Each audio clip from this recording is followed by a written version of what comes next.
mabalik bitaw in Christ. Ayaw mo pag-compromise. Karoon na din malihan. Kung kinsa yun karnero o kinsa dito mga kambing, pareho ang tingog. Di ba? Pareho ang tingog.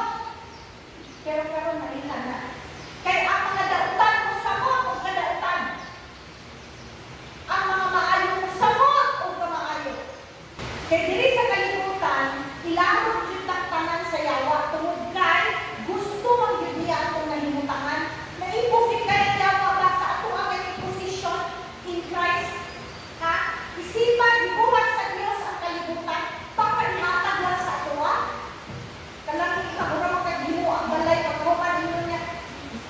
Pwede na, ibuhat ni, asa ang yuta, ibuhat na makitulo. Di ba? Inana, ibuhat sa Diyos sa ato, ha? Tanawa, Edson. Pila na ang daw ibuhat sa Diyos ang kalibutan? Pila?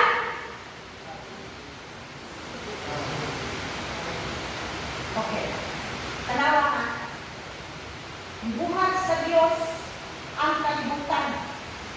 Ika-6th day, ibuhat niya ang tao. Kasi pasabot anak. 5 days nagtrabaho ang Ginoo. Mura nagbuntis bitaw ka.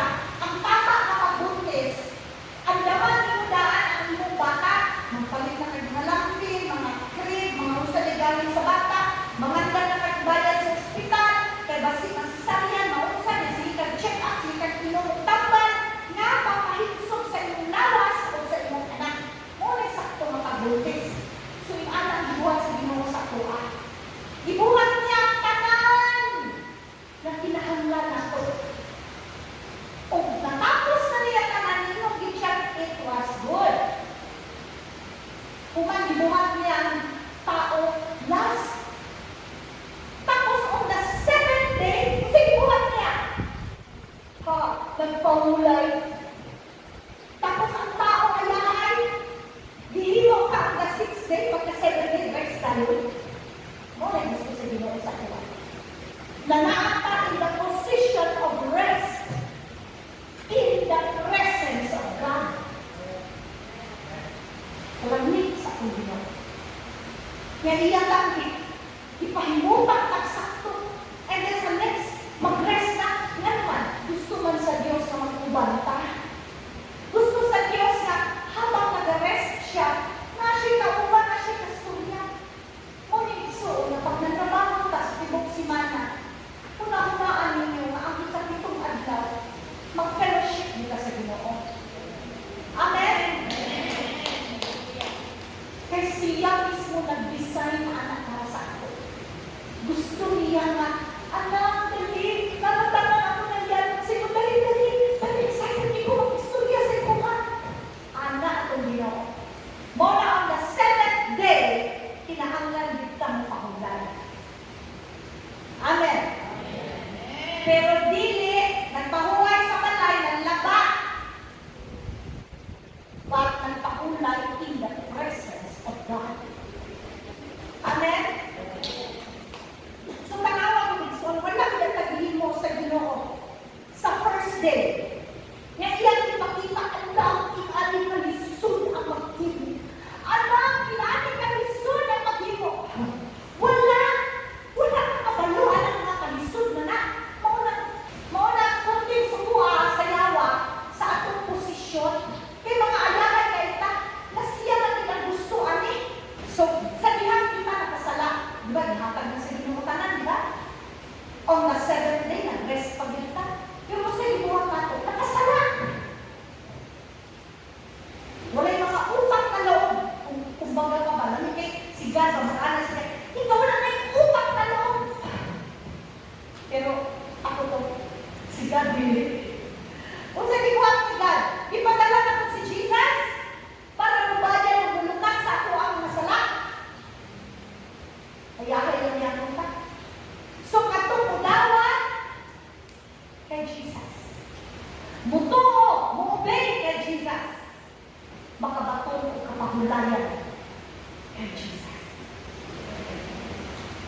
Amen? Dili na effort gani. Ang sa una na katuliko pa ko. Ako isulti ka. Ako man to. This is my testimony. Ha? Pagkita ko sa kuiyaan, bata ako, mulakaw siya, di ka dito, kadulong dito. Magluhol pag ako, kay iyang ipisyonan, yung kuha niya yung bata na kalahubog. Nasaban na lang yung tuhod, huwag dito ko sa kakuyuan. See? Effort. Pero sa kiyang nakasala na si Jesus ang nagbayad sa sala. Gibayad ka, ginukat ka. Kita sa iluhan ng ayahay kita, ikaw ka magawag. Mutuo, muugay. Pero man magpadayon ka na pagpapasala. Tanawa, si Jesus nabanhaw. Yan ko na sa langit, naglingkod sa tuo sa amahan. Pero wala niya akong nagigiyaan. Gibiglan niya akong ng Holy Spirit para mapahuway ka. Amen? Grabe. So, atong kamahulayan na alanggit ng Kristo. Amen? So, igsoon, kung masaktan mo inyong otoridad na ingon, yun sa Biblia, ang authority nga itong istoryahan ka mo. Kung masaktan ng Biblia ni, makasakaman ka. O bago ang, no? First ang, second ang, third ang. Kung masaktan mo imong otoridad, diha kang Kristo, makasaka ka sa new level of faith. Muna mga ang mo, makasaka ka. Kinahanglan ako mahibawan ang otoridad. Amen. Kaya kinipulong sa Diyos, ako dinasalihan nila, mauni magpahigawas kanimo, gikan sa imong kahintang sa kinabuhi. O sa'y kahintang, pastor? O sa'y kahintang? Kalisod sa panahon. Usa pa, isip daw. Problema sa relasyon, mga walay kasiguruhan sa inyong kaubaon, mauna ang mga kahintang nato. Napay mga humag sa isa ka, mag-itning palaganan isa ka bayad na, napoy niya po. Kahintang mo yung mga kahintang sa panahon. Igsoon, pwede din mo gamiton mong otoridad. Amen? Otoridad na gihatag sa Diyos kanimo. Usaon man, pinaagi sa pagsulti, sa tulong sa Diyos, sa imong sitwasyon. Pinaagi sa pag-speak the word over your circumstances. Dili pwede nga, tumuloy mo na ang panahon, sige magpadagdaog na lang ta. Sige, sugot na lang taan eh. Okay ra ko. Igsoon, kung ikaw na sa iyong itrabahoan na compromise, di ka tayo. Pakayo mo sa Ginoo, laing trabaho. Siya ang pag-iya sa langit o sa yuta. Lisod kayo mga lagad sa kalibutan. Lisod. Ask God for a better job. And have faith. Amen. Okay. Kanin mong kahintang, dapat mong mahiuyon yun siya sa pulong sa Diyos. Dili pwede nga kita ang adjust sa atong circumstances. Dili. Musakay. Mingon ka ba nga?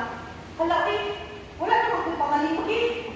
Wala na kong bayad sa suga. Wala na kong ikuhan. Kaya nakapa kong bayaran ng ani. Igsoon, that is the time that you use the Word of God over your circumstances. Muna lang panahon na gatito ni mo yung otoridad. You speak over your lack. Ang imong kalisod. Istorya. We'll go. As we go along, ang tulatan na. Okay? Amin mo sa Juan 8:31 hanggang 32. Na ay, tayo, kung ikaw disipulo ni Jesus Christ, mutuman yun ka sa iyang mga sugo. Okay? Kinahanglan yun ka mutuman.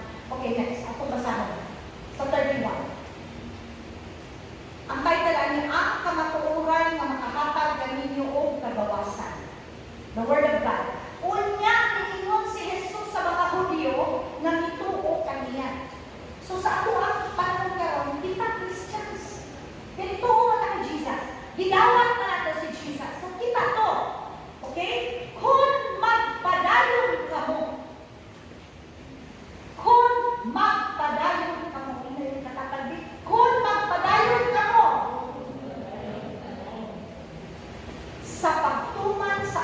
mga gitudlo.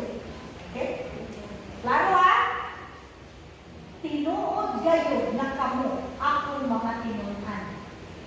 Sa 32, masayran ninyo ang kamatuoran o ang kamatuoran mao ang maghatag kaninyo o kagawasan. So, ang buti masagot, di-angkor ni mga Christian ka. Then, magpadayon bigagtungan. Dili nga karon ganahan ka ani sa sunod mo pakasala na ka bitaw klaro okay ra oy mga wat sa kuani dili man ni oy dili man makapobre sa nila dili ko pala sa dili ko sa pagdatok nimo ano magkamakawan kaya akong time akong inchit akong time dili magdato ana ngayon man kinahanglan ka magtuman sa mga gitudlo ni Jesus. Kahit sa magtungan ko, sa imong pagtuman, sa kamatuoran,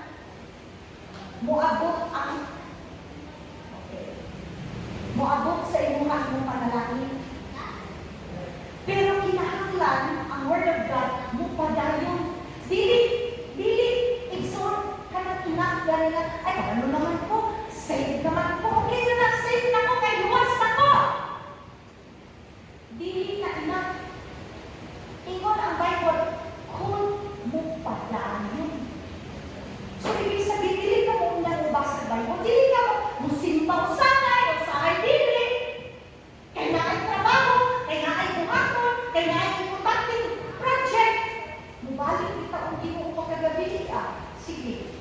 Pag mubalik ang Ginoo, pangwaon na niya ang iyang mga anak.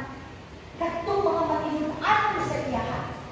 Waon na niya. Ang mabilin dire, katong pagpagahin-gahin. Grabe mo, brasya lang hapon. Di unta, kung nabili, mamatay na lang. Pero dili, grabe ang brasya. Tagaan pag yung chance. Tapos para magbago. Nga may kanta, dito na lang ko. Sige. Muna to ang tayo mag-torture na. Wala na yung Word of God. Bawal na yung mga simbahan. Pamatyo na mga Christians. Ingon sa Hosea 4:6. Nalaglag ang akong katawan tungod kay kulang sila sa kaibahan. Kabalo mo sorry, I'm really sorry. But I know nga, hard ka yung word ka. Wala ko yung mabuhat ko kaya sa Ginoo. Hard ka ayo. Dili ganyan. Anak, sige lang. Tagaan na ka. Upuan, anak, blessing. Sige lang pala yun. Dili. Hard ka yung word ni God karon. Hard. And God is so serious. Ingon siya, nalaglag ang akong katawan tungkol sa kulang sila sa kanibalo. Mahitungon ka na ko. Kahit ako mismo mga pare, isalikway ninyo ang kahibalong mahitungod ka na ko. Busa isalikway ko sa kamong isip akong mga pare. Gikalimtan ninyo ang akong kasubuan. Busa kalimtan ko sa ang inyong mga anak. Okay, we have to put ourselves sa pagsulat amin. This is in the Old Testament. So, katong Old Testament, ang mga pare kanyan to, kita na kung sila nga alaw na may mga adultery, kita na sila mga makasasala na kay mga tao, pero okay lang, mga kahit sa offering, mabuhi na sila. Muna, nag-istorya ng Ginoo sa ilaha. Nga wala mang Diyod mo ng tao, wala mang Diyod ninyo, gisundod at ako ang mga pagtulunan. Kalimtan na ako inyong mga anak. Kasi mo sa pag-anak isa ko, tulong. Kaluhay ko sila umaon sa akong mga anak. Nga madaman lang tuon kay dili ka mo obey. Kaya kita ang mga batang ko ng inyo, no? 16, 17, 18, 19. At hindi uwag pa man na. Dili pa na siya true love.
magpadayon sa ministry ni Jesus?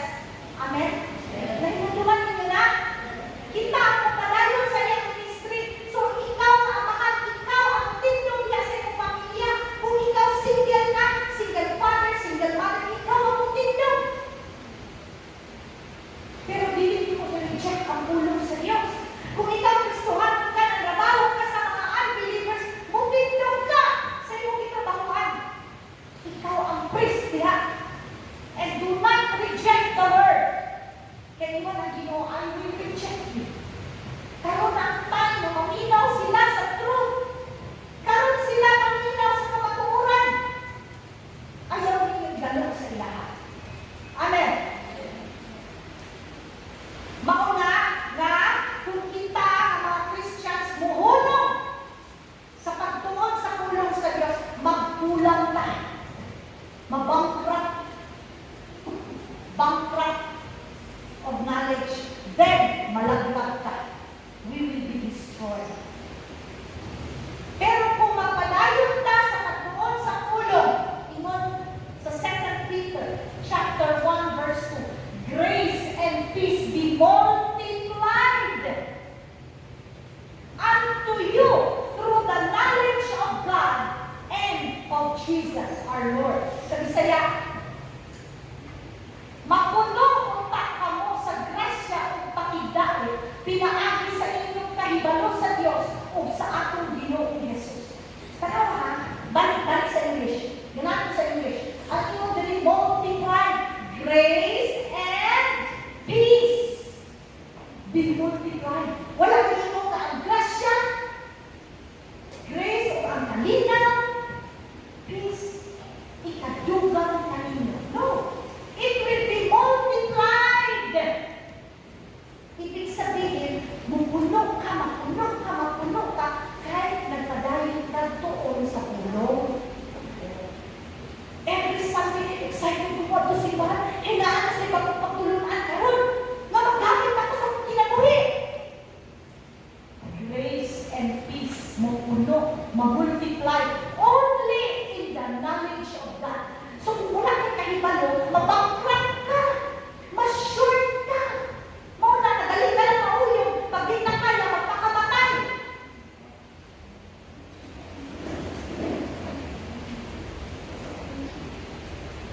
Amen. Palpakan na ito kung hindi. All glory and honor, Lord, belongs to you. I can feel the Holy Spirit. It is so strong. Grabe. Lord, isog tayo kakaramba. Pero Lord, sige, dawatong ginamuli. Mauna nga, mapuno ka sa grasya o pakigdait kung kabalan ka o sa plano sa Diyos sa inyong ginamuli. Di ba nga naman ka-asawa? Pero usalit mo kasi yung bala. Ikabalo mo kagihog mo kasi yung bala. Ikaw bala, pero usalit mo kasi yung asawa. Magtupag dahil yung bala. Di ba lagi ka malagdok kung magbalik mo na nila ilaki? Kaya usalit kasi yung asawa.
glorify the Lord.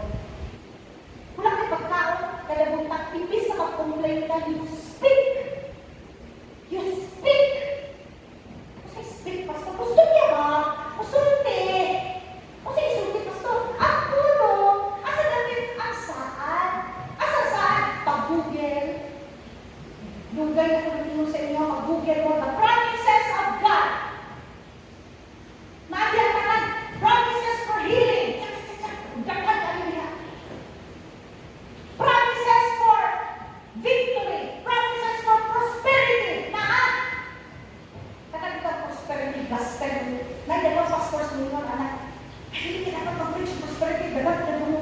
Pero tanawa, hindi pa kayo sila nasa lisakyanan. Huwag kayo sila salita. Baka ito, ito. Gusto mo kayo sa Ginoo ang prosper ta. Tanawa lang sa lahat mo sa Genesis pa. Gihimo na sa Ginoo ha. 5 ka adlaw gihimo niya kalimutan sa ikaulog pa man niya gihimo. Kung dili pa gusto sa Ginoo maayain ka.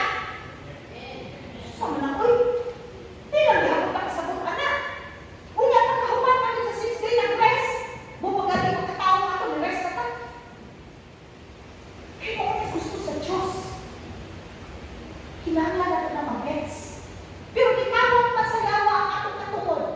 Gikawang magsayawa ang gihatag sa Ginoo sa tuwa.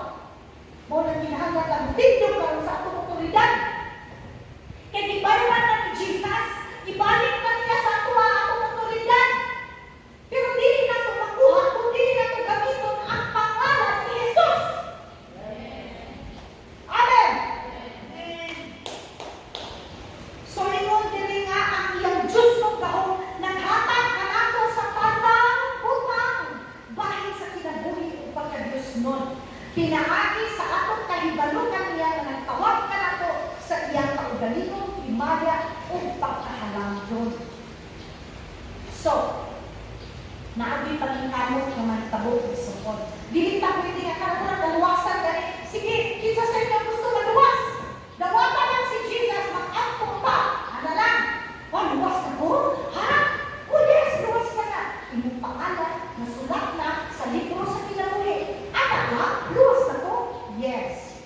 Tungkol kayo tawag na grasya.